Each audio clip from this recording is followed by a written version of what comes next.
दोस्तों am sure अब तक तो आपने ये न्यूज़ सुन लिया होगा कि हमारे देश में जो नई पार्लियामेंट बिल्डिंग है तो उसमें ऑफिशियली अब काम होना स्टार्ट हो गया है।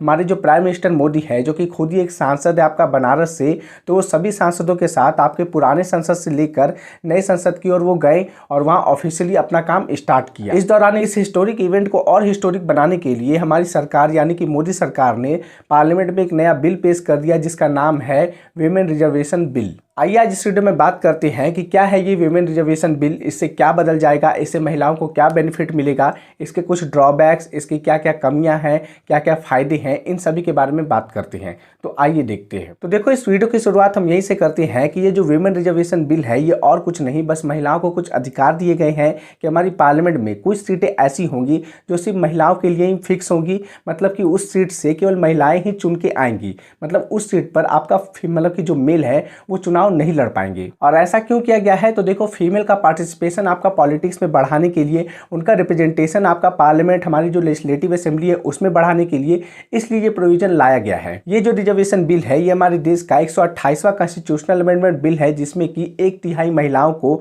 आपका हमारे देश की पार्लियामेंट यानी कि स्पेसिफिकली आपका लोकसभा में और जो हमारे देश की जो अलग अलग राज्यों की विधानसभा है तो उसमें 1/3 रिजर्वेशन आपको महिलाओं के लिए दिया गया है। ऐसा प्रोविजन इसमें है। इसको आसान शब्दों में अगर हम समझे तो हमारी लोकसभा में भी जैसे कि 543 सीट है तो इसमें से जो 181 सीट होगी ना यानी कि 181 सीट, तो वो आपका महिलाओं के लिए वो फिक्स हो जाएगी। अभी अगर हम बात करें कि हमारी लोकसभा में कितनी फीमेल सांसद है तो वो है 78, जो कि आज़ादी से लेकर अब तक का पूरा मैक्सिमम है कि सबसे ज़्यादा महिलाएं सांसद आपका इसी दौरान है। आपका फर्स्ट लोकसभा जब हुआ था तो उस समय जो महिलाओं का रिप्रेजेंटेशन था हमारी संसद में वो मात्र 5% था, और अभी आपका मैक्सिमम जो कि 15% के बिलो है, लेकिन कहा जा रहा है मतलब कि ये हमारी लोकसभा में मतलब कि अब तक का सबसे रिकॉर्ड है कि सबसे ज़्यादा चुन के महिलाएं अभी आई है। अब आपके मन में सवाल उठ रहा होगा कि क्या ये रिजर्वेशन बिल पहली बार आया है? तो जी नहीं, ये रिजर्वेशन बिल जो महिलाओं के लिए लाया गया है तो ये सबसे पहले 1996 में लाया गया था।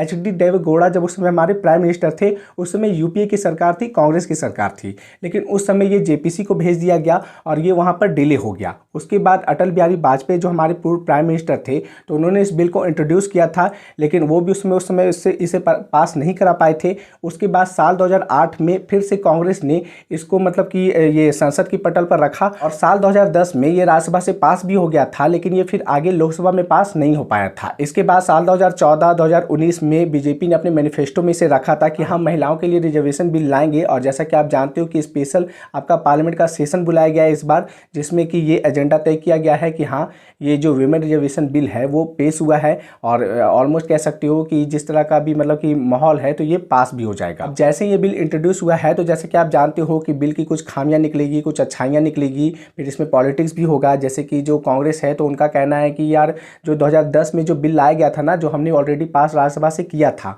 तो सेम उसका डिट्टो कॉपी ही आपका अभी है, और हम तो लगातार सरकार से रिक्वेस्ट कर रहे हैं कि ये जो विमेन रिजर्वेशन बिल है उसे तो लाना ही चाहिए, उसे संसद से पास कराना ही चाहिए। तो ऐसा कहना है कांग्रेस का। अब ये जो रिजर्वेशन बिल है तो इसमें कुछ खामियां भी बताई जा रही है, जैसे कि इसमें एक प्रोविजन है कि अगर ये आपका संसद से अभी पास हो जाता है ना और राष्ट्रपति से साइन कर भी देते हैं तो ये इमीडिएट लागू नहीं होगा आपका 2024 के इलेक्शन में। इसमें एक प्रोविजन है कि सबसे पहले आपका ये हमारे देश का जो सेंसस है जो 2021 में एक्चुअली में होता है हर 10 साल में, 2011 में हुआ था, 2021 में होने वाला था, लेकिन कोरोना वायरस के साथ वो आपका डिले हो गया। तो सबसे पहले इसमें सेंसस होगा, उसके बाद डिलिमिटेशन होगा जो अकॉर्डिंग टू हमारा एक्ट है 2026 में, वो हमारा डिलिमिटेशन होगा हमारी पूरी सांसद की सीट का, हमारी विधानसभा की सीट का। और उसके बाद जो मतलब कि पहला डिलिमिटेशन के बाद जो भी मतलब कि जो कह सकते हो कि वो जो ज्योग्राफी हमारा आएगा कि कितना एक्चुअली में हमारा जो लोकसभा का सीट है या हमारी विधानसभा में कितनी सीट आएगी न्यू वाली, तो उसके हिसाब से आपका ये विमेन रिजर्वेशन बिल लागू होगा और वहाँ पर ये रिजर्वेशन मतलब कि इम्प्लीमेंट होगा। इसके बारे में कहा जा रहा है कि ये सब होते होते आपका साल 2029 आ जाएगा और उस समय ये एक्चुअली में लागू होगा। और ये तो बहुत डिले ही प्रोसेस है, तो सरकार को चाहिए कि इसको इमीडिएट लागू करने वाला बिल लाए। ये वाला बाद का मतलब कि आज से 5 साल के बाद क्या होगा, तो इस चीज़ को इग्नोर करना चाहिए और ये इसमें खामियां बताई जा रही है। एक और क्रिटिसिज्म ये है कि इस बिल में OBC महिलाओं के लिए कोई भी सीट आरक्षित नहीं की गई है, उसके लिए कोई रिजर्वेशन नहीं है। साथ में आपका जो मतलब कि माइनॉरिटी है तो उनकी भी महिलाओं के लिए कोई भी रिजर्वेशन नहीं है। हाँ, SC ST कोटा के लिए मतलब कि उनके लिए एक सब कोटा वाला रिजर्वेशन है, जिसमें कि जो SC ST से जो चुन के आते हैं ना, लेना जिनका रिजर्वेशन ऑलरेडी हमारी कॉन्स्टिट्यूशन हमारी पार्लियामेंट में है।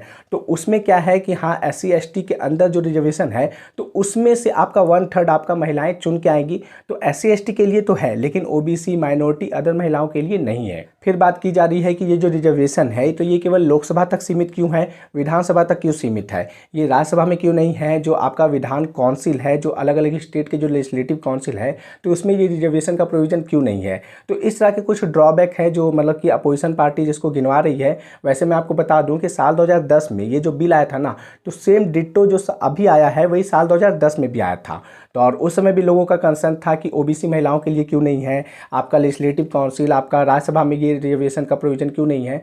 तो उसमें बोला जाता है कि देखो ये जो आपका राज्यसभा में इसलिए नहीं है क्योंकि राज्यसभा में डायरेक्ट कोई चुन के नहीं आता है, वो इनडायरेक्टली आता है, इसलिए वो नहीं रखा गया है। वेल इस वीडियो में इतना ही। आई होप आपको ये इन्फॉर्मेशन अच्छा लगा हो। आप क्या सोचते हो विमेन रिजर्वेशन बिल को लेकर, प्लीज कमेंट में जरूर बताओ। चलिए मिलते हैं आपसे अगले वीडियो में। बहुत बहुत धन्यवाद।